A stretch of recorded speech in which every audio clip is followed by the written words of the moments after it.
no other than the man, Professor Plo Lumumba. It's an honor and a privilege to welcome our distinguished speaker, Professor Plo Lumumba, to give us the keynote address. Prof, if you can hear me, take over, sir.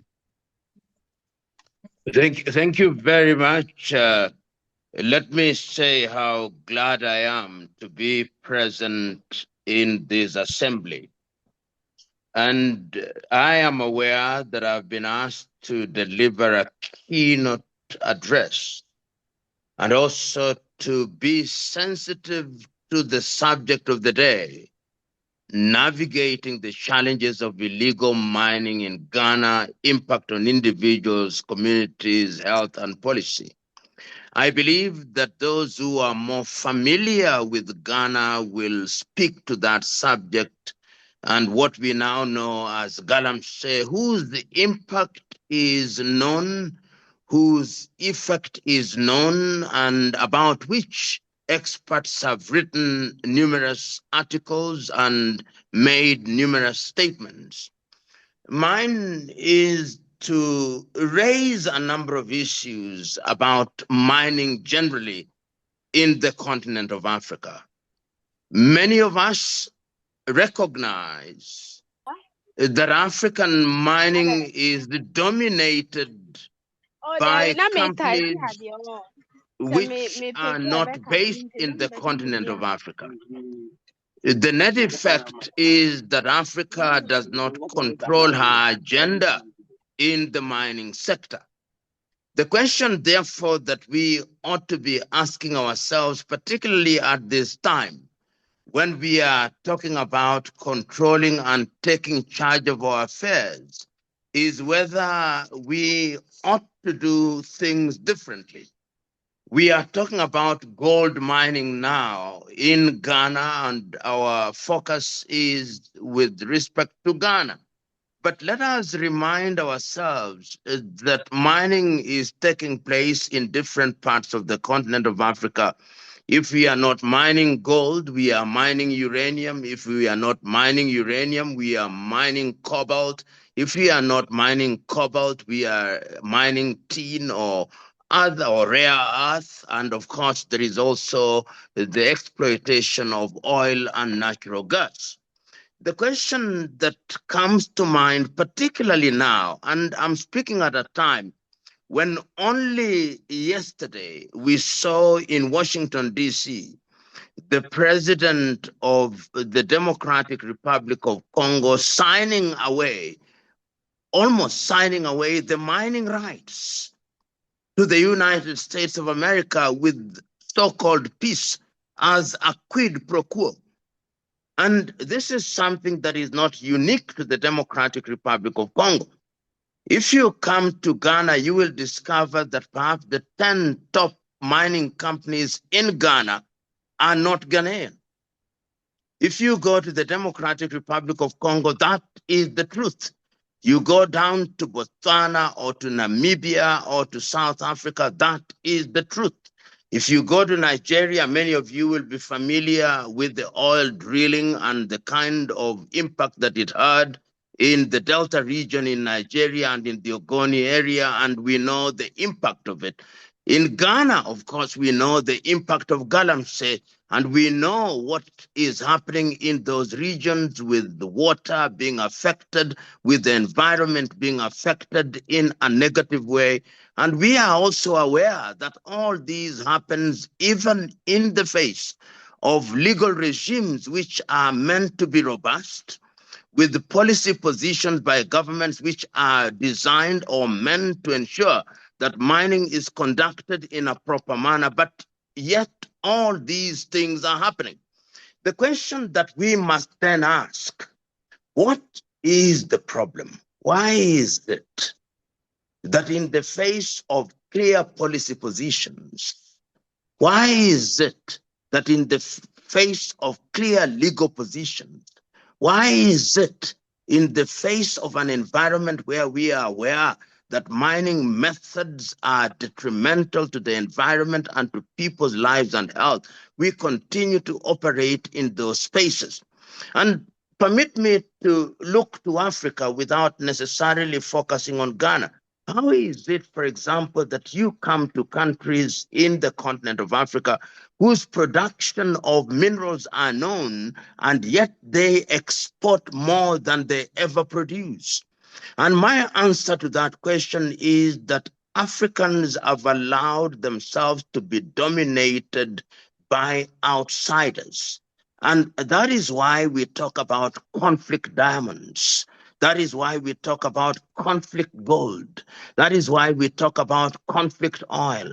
That is why we talk about conflict uranium. That is why we talk about conflict iron ore. That is why we talk about conflict cobalt. We talk about conflict everything. And the reason is because we in the continent of Africa are not in control. And I want all of you who are present here, whether you are academics, whether you are individuals who are involved in mining, I want you to ask the question, number one, those who are in the mining business, what kind of a player are you?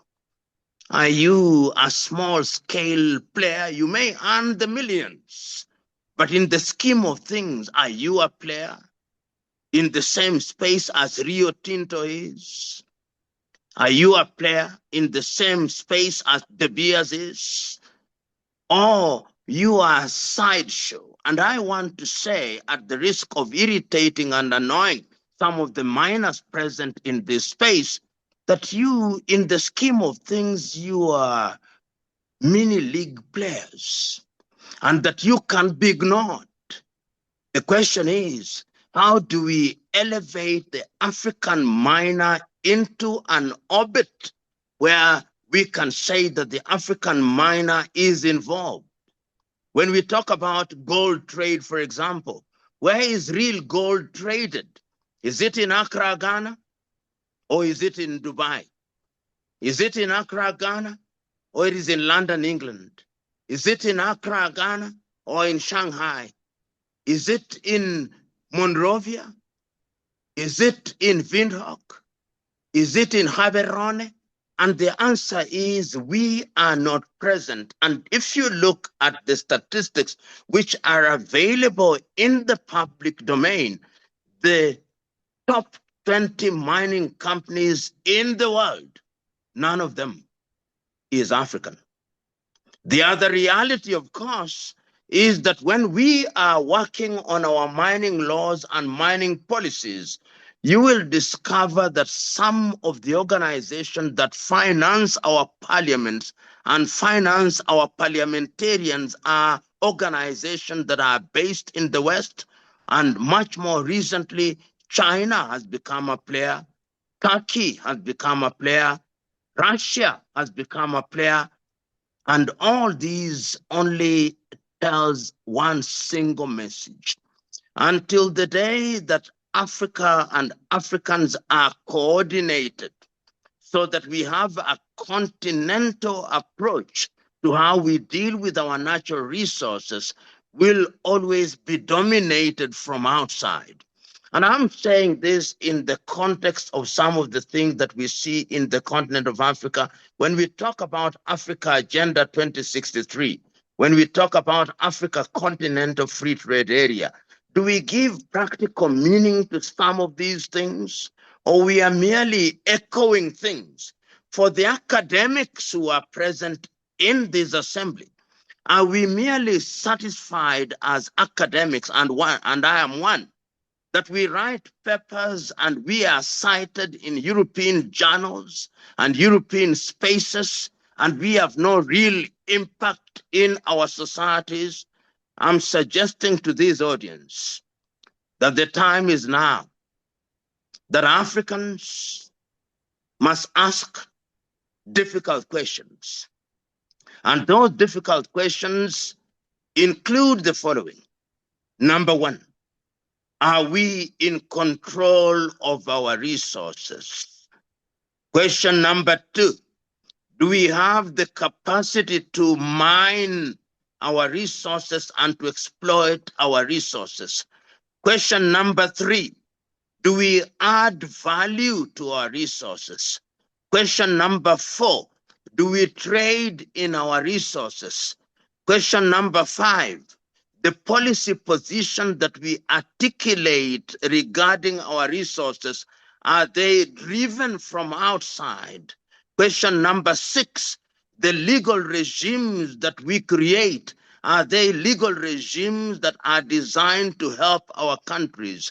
Number 7, do we have the capacity to collaborate within the continent so that we trade within ourselves? Question number 8, do we have the capacity and the technical know-how to ensure that we control those who are creating conflict in the continent of Africa, to create an environment where they can exploit our resources? Question number 9, are the politicians in the continent of Africa involved in a manner that is positive, or they themselves are part of the problem? And the academics, are we engaged in research which is going to enable our institutions to benefit from our knowledge? These are the issues that I'm putting on the table, because I know that we have the knowledge, we have the know-how, we have the statistics, and the time is now for the continent of Africa to begin to grapple with the problems. We have analyzed our problems for too long. If you look at Galamsey, we know what Galamsey is. We know the impact of Galamsey, but your typical politicians will say with one side of the mouth that Galamsey is a bad thing. But with the other side of the mouth, he will say, but I need the votes. And for that reason, we are going to wear velvet gloves when we are dealing with those who are engaged in Galamsey. The time is now to approach our issues with bare knuckles. It is only then that Africa will rise. Africa must recognize that in all things, there is no gain without pain. I rest my case, knowing as I do that the other contributors will flesh out the skeletons that I have provided. Thank you very much. Thank you very much, Professor Plo Lumumba. Thank you so much. I mean, it's always a privilege to listen to you, and you've nailed it. And you gave us 10 key areas to